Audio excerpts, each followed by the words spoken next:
Types of మ్యాట్రిసెస్లో ఉన్న third type గురించి నేర్చుకుందాం. సో ఆల్రెడీ మన ఛానల్లో టైప్స్ ఆఫ్ మ్యాట్రిసెస్లో ఫస్ట్ టైప్ గురించి, సెకండ్ టైప్ గురించి ఆల్రెడీ వీడియో చేశాను. సో ఒకసారి దాని లింక్ అనేది డిస్క్రిప్షన్లో పెట్టాను, ఒకసారి వెళ్ళి చూసుకోండి.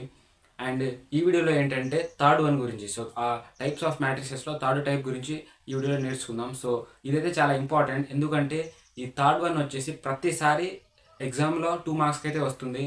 అండ్ అదేవిధంగా ఈ జేఈ మెయిన్స్ అండ్ ఎంసెట్ ఇలాంటి కాంపిటేటివ్ ఎగ్జామ్స్లో కూడా 1 మార్క్ వస్తుంది. కాబట్టి ఈ థర్డ్ టైప్ అనేది చాలా ఇంపార్టెంట్. సో టైప్స్ ఆఫ్ మ్యాట్రిసెస్లో థర్డ్ వన్, సో ఈ థర్డ్ టైప్ వచ్చేసి దీని పేరు వచ్చేసి scalar matrix. So scalar matrix. So third one వచ్చేసి స్కేలార్ మ్యాట్రిక్స్. అసలు ఈ స్కేలార్ మ్యాట్రిక్స్ అంటే ఏంటి, అండ్ దీని డెఫినేషన్ ఏంటి, అండ్ దీనికి ఎగ్జాంపుల్స్ ఏంటి అనేవి ఇప్పుడు చూద్దాం. సో ఫస్ట్ డెఫినేషన్ నుంచి అయితే స్టార్ట్ చేద్దాం. సో డెఫినేషన్ నుంచి స్టార్ట్ చేస్తే చాలా ఈజీగా అర్థమైపోతుంది, అండ్ దానికి ఎగ్జాంపుల్స్ అనేవి మనం సొంతంగా రాయొచ్చు. అండ్ ఎగ్జామ్స్లో కూడా ఈ డెఫినేషన్ రాస్తే 1 మార్క్స్ అనేది పడుతుంది. సో డెఫినేషన్ అనేది చూసుకుంటే, if each non diagonal elements of A square matrix is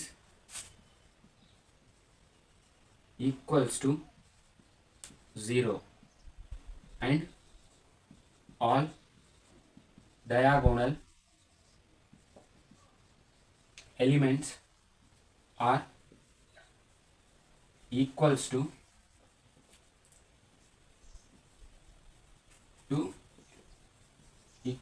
each other.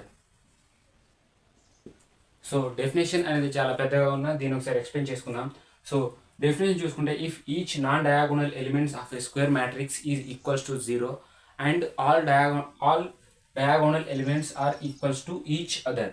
So ఇక్కడ డెఫినేషన్లో క్లియర్గా ఉంది, ఒక స్క్వేర్ మ్యాట్రిక్స్లో నాన్ డయాగోనల్ ఎలిమెంట్స్ అన్నీ జీరోసే ఉండాలి, అండ్ డయాగోనల్ ఎలిమెంట్స్ అనేవి ఈక్వల్స్ టు ఈచ్ అదర్. అంటే ఏ డయాగోనల్ ఎలిమెంట్స్ అనేవి అన్నీ సేమ్గా ఉండాలి, అండ్ నాన్ డయాగోనల్ ఎలిమెంట్స్ అన్నీ జీరోసే ఉండాలి. సో ఇదే ఈ డెఫినేషన్. సో స్క్వేర్ మ్యాట్రిక్స్లో జీరోసే ఉండాలి, నాన్ డయాగోనల్ ఎలిమెంట్స్, అండ్ ఈ డయాగోనల్ ఎలిమెంట్స్ అన్నీ equals to each other. So అన్నీ సేమ్గా ఉండాలి. సో ఇప్పుడు దీనికి ఒక చిన్న ఎగ్జాంపుల్ అనేది చూద్దాం. సో ఎగ్జాంపుల్ చెప్తే చాలామందికి అర్థమైపోతుంది. సో ఎగ్జాంపుల్, సో చాలా ఈజీగా ఉంటుంది. సో ఒక ఈ రూల్ ప్రకారం ఒక స్క్వేర్ మ్యాట్రిక్స్ అయితే ఉండాలి. సో స్క్వేర్ మ్యాట్రిక్స్ అంటే ఎన్ని రోస్ అయితే ఉంటాయో అన్ని కాలమ్స్ ఉండాలి, అండ్ నాన్ డయాగోనల్ ఎలిమెంట్స్ అన్ని జీరోస్ అయి ఉండాలి, అండ్ అన్ని డయాగోనల్ ఎలిమెంట్స్ అన్ని ఈక్వల్స్ టు ఈచ్ అదర్ అయి ఉండాలి. సో డయాగోనల్ ఎలిమెంట్స్ అన్ని సేమ్గా ఉండాలి, నాన్ డయాగోనల్ ఎలిమెంట్స్ అన్ని జీరోస్ అయి ఉండాలి.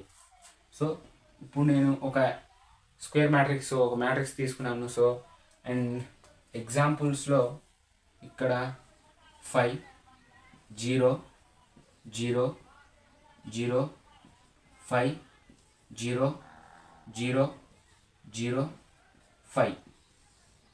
సో ఇది టైప్స్ ఆఫ్, సో స్కేలార్ మ్యాట్రిక్స్కి ఇది ఒక ఎగ్జాంపుల్. సో ఎందుకంటే ఇక్కడ నాన్ డయాగోనల్ ఎలిమెంట్స్ అన్నీ ఇవి. సో వీటిని మనం నాన్ డయాగోనల్ ఎలిమెంట్స్ అని అంటాం. సో ఈ కార్నర్స్ని నాన్ డయాగోనల్ ఎలిమెంట్స్ అని అంటాం. సో ఇవన్నీ జీరోసే ఉన్నాయి. సో 0 0 0. సో ఈ 3 అన్నీ జీరోసే ఉన్నాయి, అండ్ డయాగోనల్ ఎలిమెంట్స్ అన్నీ సేమ్ ఉండాలి. సో 5 5 5. సో ఇవి equal to each other. So అన్నీ సేమ్ ఉన్నాయి. సో అన్నీ 5 ఉన్నాయి. కాబట్టి ఈ రూల్ అనేది కూడా ఇది సాటిస్ఫై చేస్తుంది. సో నాన్ డయాగోనల్ ఎలిమెంట్స్ అన్ని జీరోసే ఉండాలి, అండ్ డయాగోనల్ ఎలిమెంట్స్ అన్నీ సేమ్ ఉండాలి.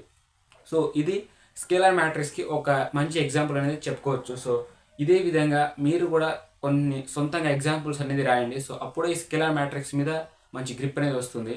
అండ్ నెక్స్ట్ వీడియోలో 4th టైప్ గురించి నేర్చుకుందాం.